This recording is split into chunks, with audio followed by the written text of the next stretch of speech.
Because in either game, life or football, the margin for error is so small. I mean, 1/2 a step too late or too early, and you don't quite make it.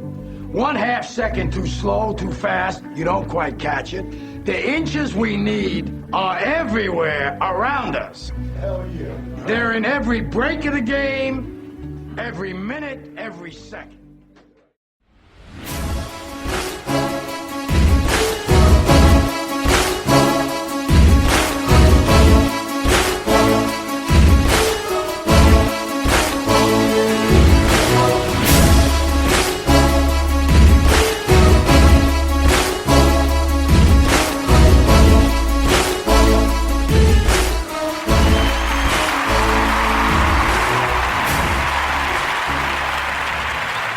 What up, everybody? I am between gigs right now, between the gig at work and the gig at home. I don't know which one is more work. I think the nice thing about being at home is if I get into trouble, I could always just run to the restroom in my office, lock the door, and just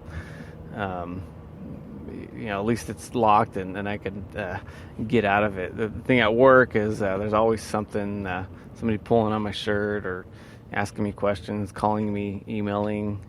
And now I just got the microphone, and I am always being harassed on that. And it's weird because a lot of times we'll be in let's say a big building, a large home, and I'll have a guy that first I'll say, okay, here's a microphone, put on channel 3, whatever, and if everybody's speaking Spanish, then we'll put on channel 4, and then if everybody's a mile away, everybody's still talking about what they're doing and what they're having for lunch, then we'll go to 5, and eventually we'll settle in on a channel 9 usually is good, emergency channel. And then I'll say, all right, talk to me when you need something, and they'll be like, all right, I'm good.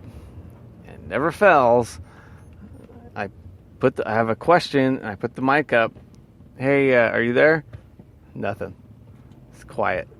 I'm like, oh God. And I start walking around, and I look in, the work truck, and I'll click the mic and hit the call button, and it'll ring inside the work truck. And nobody needs the microphone, the walkie-talkie, until they need it. But when you need it, it's non-existent. So then it seems like a good idea when they need it. But it's just about, I guess when somebody doesn't know they need something, are they smart enough to assume that you're smart and and they just need to take your word for it? I don't think that exists nowadays. I think they have to think of the scenario, and if in their mind it's a problem, then they'll do it. But the problem is, if they're new, especially, they haven't gone through that scenario yet, so in their mind they can't envision it, so therefore they don't need it. I have more than a few vehicles, so I'm always running out of gas. Story of my life. And it's not that I'm lazy or I don't want to do it. It's just I'll be in I have an F-250. I'll fill that thing up. The thing's good for like 400 miles, man, when it's full. And so in my mind, I just filled it up. And then I'll be in one of my trucks, the F-150s, and whoever drove it last, let's say they didn't put gas in it, I'll get in it, and in my mind, I've already checked that box, filling it, so I'm good for 450 miles in one vehicle. And then I get in another vehicle, and I'm like, oh shoot, it's empty. But it doesn't. It's like I'm already satiated of, as far as getting gas, so I don't have that constant snooze alarm going off. Hey, got to get gas. It's a weird thing. So when I'm driving, it never fails. Anytime I'm going up a hill, I'll hear a little bit of a cutout, and right away I'm like, oh, out of gas. And I know, okay, if I can make it to the top of this hill, I'll be able to coast. I may as well put my radio station on, Coast FM, because that's, every time I'm on the phone, I'm coasting to work, man. And, it's like when I'm talking to my wife, it's just, I'll stop at a light, I'll put some gas in there when I'm on making a left-hand turn, and I'll put the gas tank back, and sometimes I won't even miss a beat. I'll be on the phone with customers, and they won't even know. Sometimes I'll miss one cycle of a light, but that's about it. If NASCAR comes calling, man, I don't know. I think I could handle that little fuel cell tank. So anyway, so I told the guy, hey, I go, put at least half of the gas in the gas tank. I have a little spare gas tank in front of the toolbox, and so he goes to pour it in there, and I'm like, that was fast. I go, did you put at least half of it in there? And he's like, yeah. I'm like, all right. I go, because, it's not going to be much easier than it is now. We're and this is at my last job today after I was cutting out. I made it to the job. So I said, all right, put gas in there, a little bit of gas, and then we'll make it to the gas station. No problemo. And, so, lo and behold, he's done. He's like, yeah, I put half in there. So we leave the job. I'm driving back to the office, and I'm going to stop at the first gas station, but there's a little bit of a hill. I'm like, well, no problem. If you put half of the gas tank in there, it shouldn't be a problem. It starts cutting out. And I'm like, you didn't put half of it in there, did you? Yeah, I put half. So it's cutting out, and so I pull over, waited for the gas to kind of drain into the filter again, or the pump, and then started it, made it up to the top of the hill, and literally coasted to the Chevron station. So I get there, and it's just totally dead. I mean, I'm steering, like the old rack and pinion steering, no power steering, and so I pull into the Chevron, and I'm sitting there, and it dies. He's like, oh man, we got to push. He gets out to push. I'm like, you don't see me getting out, so don't worry about it. I got a plan. I've done this many times. And so I waited for the gas to settle, started it, backed in my spot. Perfect. So I get out the car and start filling up, putting my $100 in there. Every time I walk by the vehicles, it just sucks $100 out of my pocket. So I get the gas in, get going, and you got some downtime, right? Filling up. And I reach in the back of the truck to feel how heavy the gas can is. Guess what? It wasn't half empty. The thing was damn near full. It just, when he's putting it in, it's, it gets boring, and it's hard. Because all those new stupid gas extension things are just, it's terrible. The old ones are cool. It's just a metal gooseneck bends poured in there, but because of fumes, they want the thing to lock and blah blah blah. So it just barely comes out. So anyway, he gets tired of holding it, I'm assuming, and said, all right, that's good enough. But it's like, when somebody says, hey, do this, the guy with salt and pepper beard says, hey, you should probably put half a tank in there. Guess what? You should probably put half a tank in there. I know these kids are smart when it comes to taking tests and all these things, but at what point do you say, you know what? The older guys, they don't like to waste their breath unless they're doing a podcast that nobody listens to. But they know some stuff, and they don't want to be embarrassed. They don't want to be wrong. And I'll flat out, I even tell my kids this. I go, look, if I ask a question, I already know the answer. I've been embarrassed too much to ask something I don't know. And for sure, if I'm doubling down on it, if I'm saying, hey, this is the way it is. So anyway, I'm gonna take a quick breather, and I will be back.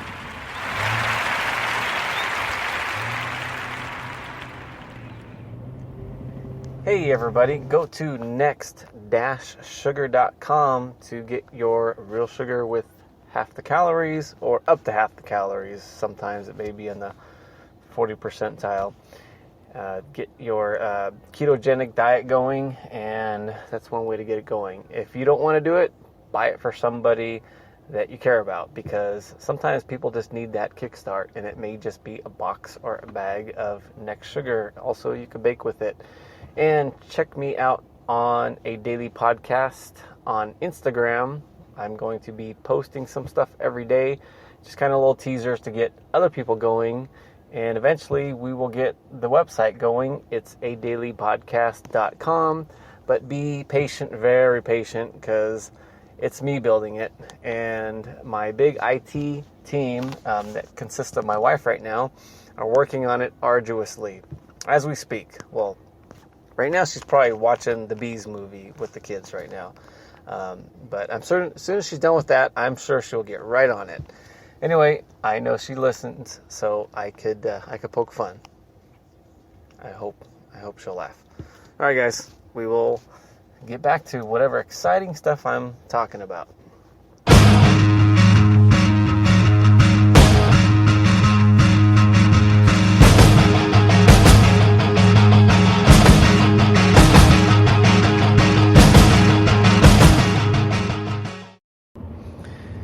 All right, so yeah, basically, to sum up what I was talking about, it's like, just especially if you're working for somebody, just assume that they know what they're talking about. Unless they're wrong 100% of the time, but don't let them be right 20 times and you fought them 20 times, and then the 21st time they're wrong. You're like, oh, see, I told you, and then double down on that and celebrate it like you just won the Super Bowl.